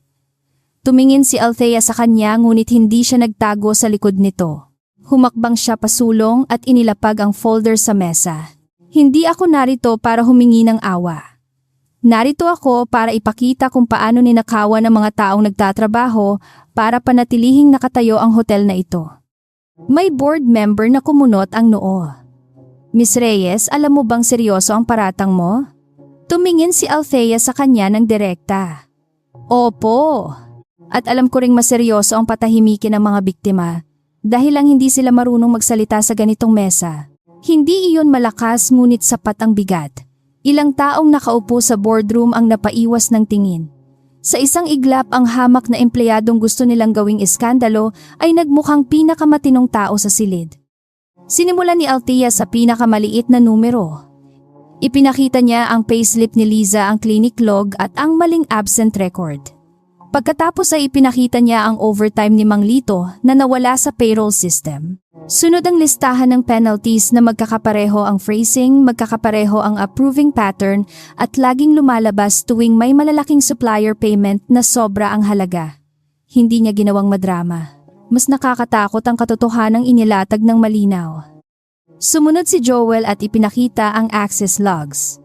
May mga file na binago sa oras na wala na ang HR clerk sa opisina. Ang login credentials ay galing sa executive override system ni Victor ngunit ipinapasa sa pangalan ng mas mababang staff. Nang lumitaw ang mga timestamps sa screen, may ilang board members na nagsimulang mag-usap ng mahina. Si Victor ay nanatiling kalmado ngunit ang daliri niya sa mesa ay tumigil sa ritmong dati niyang kontrolado. Technical data can be misunderstood, sabi ni Victor. At ang lahat ng ito ay maaaring manipulahin ng taong marunong sa system. Napatingin siya kay Joel na parabang sapat na ang tingin upang durugin ito. Ngunit sa pagkakataong iyon hindi yumuko si Joel. May backup logs po mula sa external audit server. Hindi po iyon ma-edit ng local IT. Ipinadala na rin po ang hash verification sa independent auditor na hinirang ni Sir Gabriel. Nagbago ang kulay ng mukha ni Victor. Ngunit hindi pa siya bumibigay. Doon lumabas ang pangalawang baraha ni Victor. Inabot niya ang isang sealed envelope sa board secretary. Kung pagbabatayan natin ang integrity, may dapat ding malaman ang lahat. May ebidensya kami na si Althea Reyes ay tumanggap ng pera mula sa pamilyang Salcedo bago siya lumapit kay Gabriel. Hindi ba malinaw na ginamit siya upang guluhin ang kumpanya at nang hindi na siya kontrolado gumawa siya ng sariling kwento para makaligtas? Binuksan ang envelope. Nasa loob ang larawan ng sobre na ibinigay ni Bianca, pati screenshot ng mensahe tungkol sa kapalit na pakikipagkita. Naramdaman ni Althea na bumalik ang unang kahihiyan. Oo, tumanggap siya ng pera. Oo, pumayag siyang magpanggap. Ngunit hindi iyon buong pagkatao niya. Bago pa siya magsalita, narinig niya ang boses ni Bianca. Pinilit ko siya dahil kailangan niya ng pera. Pero siya ang nagpasyang gamitin ang pagkakataon para mapalapit kay Gabriel. Tumingin si Althea kay Bianca. Walang galit sa mukha niya at iyon ang mas lalong nagpabigat sa sandali. Tama ka sa isang bahagi, sabi niya. Tinanggap ko ang pera dahil kailangan ng kapatid ko ng gamot. Mali iyon at hindi ko itatanggi. Pero ikaw ang nag-utos. Ikaw ang nagbanta na mawawalan ako ng trabaho. At nang hindi nangyari ang gusto mo, ginamit mo ang kahirapan ko para sabihin sa lahat na wala akong dangal. Natahimik si Bianca. Hindi dahil naawa siya kundi dahil sa unang pagkakataon ay walang takas ang kanyang luho sa harap ng malinaw na salita. Sumunod na nagsalita si Gabriel. Ang pagkakamali ni Althea sa gabing iyon ay hindi nagbibigay kay Victor ng karapatang magnakaw sa daan-daang empleyado. Huwag nating lituhin ang personal na kahihiyan sa corporate crime. Ang huling dalawang salita ay lumapag sa mesa ng mabigat. Corporate crime. Hindi na ito simpleng administrative issue. Nagpalabas si Gabriel ng isa pang set ng dokumento. Ito ang hindi alam ni Victor na hawak nila. Mga bank trail mula sa supplier company na konektado sa pinsan ni Victor, mga overpriced invoices at transfer records patungo sa shell accounts. Hindi lahat ay kumpleto ngunit sapat para makita ang pattern. Sa bawat pahina mas nawawala ang ngiti ni Victor. Ang boardroom na kanina ay hawak niya sa boses ay unti-unting naging korte na siya ang nakatayo sa gitna. Sinubukan niyang tumayo. This is illegal acquisition of private financial records. Ngunit sumagot ang legal counsel na matagal nang tahimik. Ang mga dokumentong ito ay galing sa vendor compliance disclosure at whistleblower submission. Kung totoo ang laman, kailangan natin itong i-freeze para sa formal investigation. Doon unang nakita ni Althea ang tunay na takot sa mata ni Victor. Hindi ito takot sa kahihiyan. Takot ito ng taong nakitang bumabalik sa kanya ang sistemang ginamit niyang sandata. Biglang tumayo si Marisa mula sa likod ng observer's area. Wala sa plano ang pagpunta niya roon ngunit tinawag siya bilang witness ni Victor. Ngayon maputla siya at nanginginig. Ako ang inutusan, sabi niya halos pabulong. Tumingin si Victor sa kanya nang matalim ngunit hindi na siya tumigil. Ako ang nagtanggal ng annex sheets. Ako ang nagpalit ng schedules. Akala ko administrative orders lang. Pero nang nagsimula na ang pagbabanta sa pamilya ni Althea, natakot na ako. Ang pag-amin ni Marisa ang tuluyang nagwasak sa huling depensa. Si Liza ay napaiyak ng tahimik. Si Mang Lito ay napapikit parang matagal nang hinintay ang araw na iyon. Si Althea naman ay nanatiling nakatayo ngunit sa loob niya ay may pader na dahan-dahang gumuho. Hindi dahil tapos na ang laban kundi dahil napatunayan niyang hindi siya baliw, hindi siya sinungaling at hindi siya nag-iisa. Ang katotohanan kapag pinagsama-sama ng marami ay hindi na basta natatapakan. Nang humingi ang board chair ng immediate recess, tumayo si Victor at naglakad palabas nang hindi nagpapaalam. Sinundan siya ng dalawang security hindi bilang proteksyon, kundi upang siguraduhing hindi siya makakalabas dala ang anumang records. Si Bianca ay naiwan sa upuan, nanginginig ang labi, hindi sanay sa mundong hindi yumuyuko sa apelyido niya. Tumingin siya kay Althea na may galit at takot. Sa unang pagkakataon, wala na siyang utos na maibato. Lumapit si Gabriel kay Althea matapos lumabas ang ilan sa board members.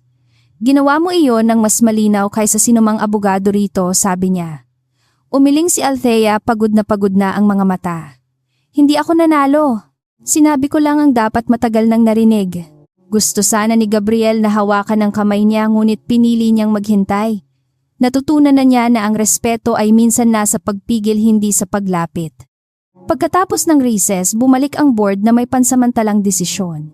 Si Victor ay suspendido sa lahat ng posisyon habang isinasagawa ang independent investigation. Ang accounts na konektado sa disputed suppliers ay ipa-freeze. Ang lahat ng staff deductions sa nakaraang taon ay susuriin at babayaran kung mapatunayang mali. At higit sa lahat, bawal gumanti sa sinumang empleyadong nagsalita. Sa papel iyon ay corporate resolution. Para sa mga staff iyon ay unang lasa ng hustisya. Ngunit hindi pa tapos ang gabi. Habang pababa si Althea sa lobby, may natanggap siyang tawag mula sa ospital. Si Nico raw ay nailipat na sa mas ligtas na silid, ngunit may lalaking nagtangkang magtanong tungkol sa kanya bago umalis nang makita ang security. Napahawak si Althea sa dibdib, pinaghalo ang ginhawa at takot. Kahit bumagsak na si Victor sa boardroom, may mga galamay pa rin siya sa labas. Ang ahas ay sugatan ngunit hindi pa patay. Sa labas ng hotel, sinalubong sila ng malamig na hangin ng gabi. Huminto si Gabriel sa tabi niya. Althea, pagkatapos nito hindi na nila kayang ibalik ka sa dati. Tumingin siya sa matataas na gusali sa mga ilaw na minsan ay tila para lamang sa mayayaman. Hindi ako takot na hindi na ako bumalik sa dati, sagot niya.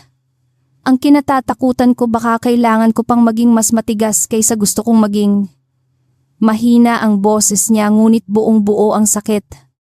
Hindi mo kailangang maging bato para manatiling matatag, sabi ni Gabriel. Ngumiti siya ng pagod. Madaling sabihin iyan ng taong may pader sa paligid. Tinanggap ni Gabriel ang tama ng salita. Kung ganoon hindi kita ilalagay sa pader ko. Tutulungan kitang magtayo ng sarili mong pintuan. Napatingin siya rito at sa sandaling iyon hindi kailangan ng pag-amin. Ang pag-ibig nila ay hindi pa sinasabi ngunit naroon na naghihintay maging sapat ang mundo para marinig. Mula sa kabilang gilid ng kalsada nakaupo si Victor sa loob ng sasakyang hindi nakarehistro sa kumpanya. Wala na ang kanyang opisyal na driver, wala na ang karaniwang seguridad ngunit hawak pa rin niya ang isang telepono. Sa screen ay nakalagay ang larawan ni Althea at Gabriel sa labas ng hotel. Ang mukha niya ay wala ng ngiti. Kung mawawala sa akin ang lahat, bulong niya sisiguraduhin kung hindi rin sila magkakaroon ng mapayapang katapusan. Kinabukasan matapos ang pagpupulong hindi naging payapa ang Monteverde Grand Hotel. Tahimik ang mga pasilyo ngunit ibang uri ng katahimikan iyon, parang buong gusali ay nagpipigil ng hininga habang naghihintay kung sino ang unang babagsak. May mga opisyal na biglang nagkasakit, may mga assistant na nagbura ng lumang mensahe, at may mga taong dating malakas magsalita na ngayon ay hindi makatingin sa mga staff. Para kay Althea hindi pa iyon tagumpay. Simula pa lamang iyon ang paglilinis. Sa opisina ni Gabriel nakalatag ang mga bagong ulat mula sa Independent Audit Team. Ang pangalan ni Victor ay lumilitaw sa halos bawat maling kontrata ngunit hindi siya nag-iisa. May mga pirma mula sa procurement, may koneksyon sa external suppliers, at may bank trail na nagpapakitang ilang taon nang may sistematikong pagnanakaw. Tahimik na binasa ni Althea ang mga pahina. Sa bawat numero naiisip niya ang mga empleyadong nagtiis umutang at napilitang ngumiti habang ninanakawan. Kapag isinampa natin ito, sabi ni Gabriel, hindi na ito internal matter. Papasok na ang mga investigador. Hindi niya tinakot si Althea, ngunit sinabi niya ang bigat ng susunod na hakbang. Tumango siya, hawak pa rin ang folder. Dapat lang. Kung dito lang natapos, pwede pa nilang tawaging pagkakamali. Kapag nasa kamay na ng batas, hindi na nila basta mababago ang kwento. Sa boses niya pagod at tapang ay magkasamang nakatayo. Ngunit bago pa nila maisumite ang huling set ng ebidensya, dumating ang tawag mula kay Joel. May nagtangkang pumasok sa archive server gamit ang lumang executive override code. Hindi na valid ang access ni Victor, ngunit may backup account na ginamit mula sa external device. Ibig sabihin kahit suspendido na siya, may tao pa rin siya sa loob. Mabilis na tumayo si Gabriel ngunit mas nauna nang kinuha ni Althea ang notebook niya. Hindi niya burahin ng records ang tunay na pakay, sabi ni Althea. Alam niyang may kopya tayo. Gusto niyang malaman kung saan natin itinago ang pinakamalakas na ebidensya. Napatingin si Gabriel sa kanya. Sa sandaling iyon, malinaw na hindi na siya simpleng saksi. Siya ay naging estratehista sa laban. Kung ganoon, bibigyan natin siya ng maling pinto, sagot ni Gabriel. Sa unang pagkakataon sa magdamag, bahagyang ngumiti si Althea. Gumawa sila ng plano, kasama sina Joel Manglito at legal counsel. Naglagay si Joel ng decoy folder sa lumang server path, parang naglalaman ng vendor bank records at whistleblower statements. Sa tunay na folder, nakasecure ang lahat sa external legal vault. Hindi kailangang hulihin si Victor sa hinala. Kailangan siyang mahuling kumikilos. At dahil alam ni Althea ang ugali ng taong mapagmataas, alam niyang hindi ito makakatiis na hindi hawakan ng bitag. Kinagabihan kumalat ang peking impormasyon sa paraang sadyang hindi halata. May assistant na kunwaring nagbulong sa pantry. May lumang printer log na sadyang iniwan sa records room. May memo na hindi sinelyuhan ng maayos. Lahat ng iyon ay parang aksidente, ngunit bawat isa ay itinulak papunta sa parehong direksyon. Kung may tauhan pa si Victor sa hotel, aabot sa kanya ang balita na ang tanging kopya ng bank trail ay nasa archive server pa rin. Sa labas ng gusali, nasa sasakyan si Victor, suot ang cap at salamin upang hindi agad makilala. Wala na ang dating tindig niyang parang hari. Ngunit ang galit niya ay mas matalim kaysa noon. Sa tabi niya ay isang dating security supervisor na matagal na niyang binabayaran. "Sigurado ka bang nasa server pa?" tanong ni Victor. Tumango ang lalaki. "May nakita po akong print queue. Bank records daw." Napangisi si Victor, hindi alam na ang sariling pagmamataas ang humihila sa kanya pababa. Bandang 11:00 ng gabi nagkaroon ng unauthorized access alert. Nasa monitoring room sina Joel at Gabriel, samantalang si Althea ay nasa likod ng one-way glass kasama ang legal counsel. Lumitaw sa screen ang dating security supervisor, pumasok sa archive room gamit ang cloned access card. Sinundan siya ng lalaking nakasombrero. Nang alisin ito ang salamin, nakita ang mukha ni Victor. Hindi nagsalita si Althea, ngunit humigpit ang kamay niya sa gilid ng mesa. Hindi lamang nagbukas ng file si Victor. Sinubukan niyang i-copy ang decoy folder, pagkatapos ay mag-upload ng script para burahin ang source path. Habang ginagawa niya iyon, malinaw na nare-record ang screen, ang camera at ang audio mula sa maliit na device na inilagay ni Manglito sa cabinet. Kapag nawala ito, wala nang magagamit ang batang babae, sabi ni Victor sa kasama. Ang mahihirap kapag walang papel, wala ring boses. Tumama ang mga salitang iyon kay Althea na parang huling sampal ng buong buhay niya. Ngunit sa pagkakataong ito, hindi na siya nag-iisa sa dilim. Nasa tabi niya ang mga taong nakarinig, nakakita at handang tumayo. Huminga siya ng malalim.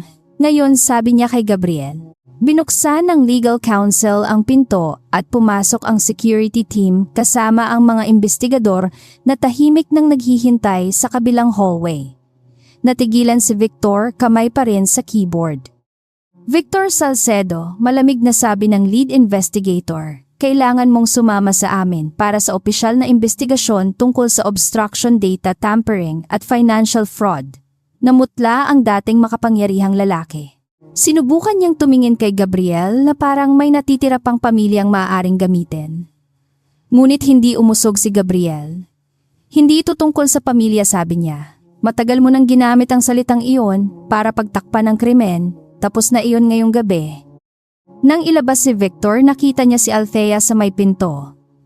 Sa isang sandali bumalik ang dati niyang tingin, mapanlait, galit, hindi makapaniwala. "Akala mo nanalo ka?" bulong niya. "Isang mahirap na babae ka pa rin." Hindi umiwas si Althea. "Oo," sagot niya. "Mahirap pa rin ako. Pero hindi na ninyo magagamit ang kahirapan ko para patahimikin ako." Iyon ang huling salitang narinig ni Victor bago siya tuluyang ilayo sa archive room. Hindi kinabukasan agad nagbago ang lahat. Ang tunay na hustisya ay hindi kasing bilis ng palakpak sa pelikula. Inabot ng ilang linggo ang pagsusuri, interview at pag-freeze ng accounts. May mga empleyadong natakot pa ring magsalita. May ilang manager na nagbitiw bago sila tanggalin. Ngunit bawat linggo, may bagong pagbabalik ng perang maling kinaltas. Maliit minsan, malaki minsan, ngunit sa bawat payslip na naitama, may taong muling naniwalang may saysay pala ang paglaban. Si Marisa ay hindi nakaligtas sa pananagutan. Nasuspindi siya at kinailangang humarap sa administrative case, ngunit dahil tumestigo siya laban kay Victor, nabigyan siya ng pagkakataong sabihin ang buong katotohanan. Isang araw lumapit siya kay Althea sa staff garden, wala na ang dating taas ng baba. Hindi ko hihingin na patawarin mo ko agad, sabi niya. Pero gusto kong malaman mong nagsisisi ako. Tiningnan siya ni Althea ng matagal. Ang pagsisisi ay hindi salita. Gawin mong buhay.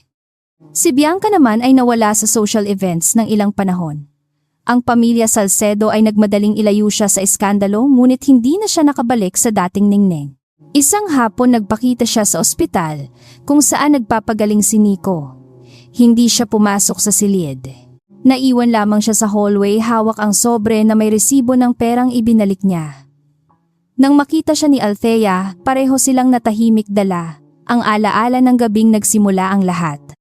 Hindi ko alam kung paano humingi ng tawad nang hindi nagmumukhang pinoprotektahan ko lang ang sarili ko, sabi ni Bianca.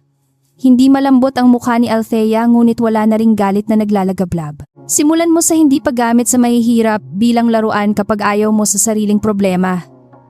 Napayuko si Bianca. Tama ka. Hindi iyon sapat para burahin ang lahat, ngunit sa unang pagkakataon hindi siya nagpalusot. Iniwan niya ang sobre pagkatapos ay lumakad palayo ng walang yabang. Lumipas ang 2 buwan. Si Nico ay unti-unting gumaling at nakabalik na sa pag-aaral sa pamamagitan ng flexible classes. Si Althea ay hindi na bumalik sa dating posisyon sa housekeeping, ngunit hindi rin niya tinanggap ang alok na gawing executive assistant ni Gabriel. Sa halip humiling siya ng bagong papel sa Operations Reform Team na nakatuon sa Employee Welfare, Payroll Transparency at Grievance Protection. Gusto niyang manatili malapit sa mga taong dati niyang kasama. Hindi sa tuktok na malayo sa kanila. Maraming nagulat sa desisyon niya. May nagsabing sayang ang pagkakataon, may nagsabing kung sila iyon pipiliin nila ang mas mataas na sahod at mas marangyang opisina.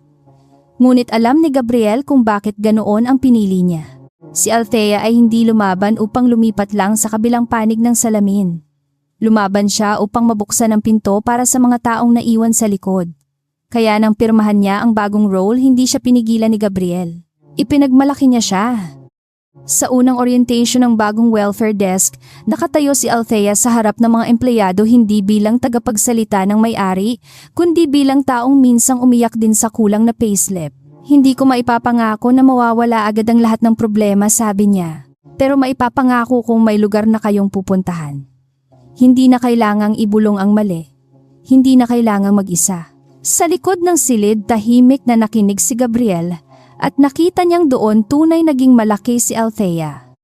Isang gabi matapos ang mahabang araw ng trabaho, nakatanggap si Althea ng mensahe mula kay Gabriel. Walang utos, walang corporate tone. Tinanong lamang siya kung pupwede siyang makipagkita sa parehong restaurant sa BGC kung saan nagsimula ang lahat. Napangiti siya ng bahagya, ngunit hindi agad sumagot. Naisip niya ang gabing suot niya ang pangalan ni Bianca, dala ang perang kailangan at takot na takot mabunyag. Ngayon ibang babae na ang babalik doon. Pagdating niya sa restaurant, hindi na siya nangingimi sa salaming pader at mamahaling ilaw. Hindi dahil bigla siyang naging mayaman, kundi dahil hindi na niya ipinapahintulot sa lugar na sukatin ang kanyang halaga. Nakita niya si Gabriel sa parehong mesa malapit sa bintana. Wala itong kasamang security, walang assistant, walang folder. Nang tumayo ito, hindi siya binati bilang staff, hindi rin bilang biktima. Tumingin ito sa kanya bilang babae. Salamat at pumunta ka, sabi ni Gabriel. Umupo si Althea at maingat siyang tiningnan. Ngayong gabi, wala bang investigasyon? Wala bang lihim na dahilan? Bahagya itong ngumiti. Wala, isang hapunan lang. At kung papayag ka, gusto kong makilala ka mula sa simula, hindi bilang Bianca, hindi bilang witness, hindi bilang taong kailangan kong protektahan. Tahimik si Althea sandali. Sa loob niya may lumang takot na kumatok, ngunit mas malakas na ngayon ang kanyang sariling tinig. Ako si Althea Reyes, sabi niya malinaw at buo. Mahirap ang pamilya ko, matigas ang ulo ko at hindi ako madaling maniwala sa lalaking maraming sikreto. Napatawa si Gabriel, hindi dahil nakakatawa siya, kundi dahil sa gaan ng katotohanan sa wakas ay malaya nang sabihin. Ako si Gabriel Monteverde, sagot niya. Marami akong pagkakamali, masyado akong matagal na niwala na kaya kong ayusin ang lahat mag-isa at gusto kong matutong magmahal nang hindi kinokontrol ang taong mahal ko. Hindi iyon ang grandeng pag-amin, walang singsing, walang eksenang kailangang palakpakan ng buong restaurant. Ngunit para kay Althea sapat na iyon. Dahil sa unang pagkakataon walang nagpapanggap, walang kapalit, walang utang, walang pangalan ng ibang babae sa pagitan nila. 2 taong sugatan ng magkaibang mundo ang nakaupo sa parehong mesa, hindi upang burahin ang nakaraan kundi upang piliing huwag hayaang iyon ang magdikta ng bukas. Sa labas umuulan muli ng mahina. Pagkatapos ng hapunan, sabay silang lumabas at muling inabot ni Gabriel ang payong. Tiningnan iyon ni Althea, naalala ang larawang ginamit noon laban sa kanila at dahan-dahang kinuha ang hawakan. Ngunit ngayon hindi siya natakot sa maaaring sabihin ng iba. Hinawakan niya ang gitna ng payong at hinayaan silang pareho nitong masilungan.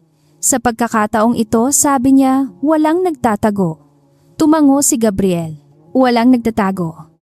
Makalipas ang 1 taon, ang Monteverde Grand Hotel ay hindi naging perpekto ngunit naging mas makatarungan. May bagong system para sa payroll, may anonymous reporting channel at may monthly staff council kung saan may tunay na boses ang mga empleyado.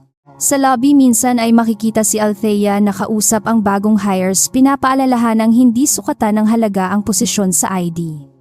Sa executive floor naman natutunan ni Gabriel na ang kapangyarihan ay hindi korona. Pananagutan ito. Si Victor ay humarap sa kaso at ang mga account na ginamit niya ay tuluyang nasuri.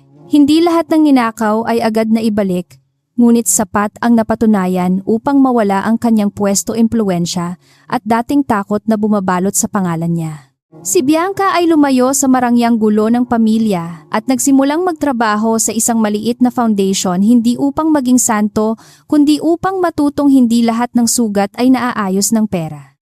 Isang hapon tumayo si Althea sa staff entrance, kung saan minsan siyang tinakot ni Bianca at Victor.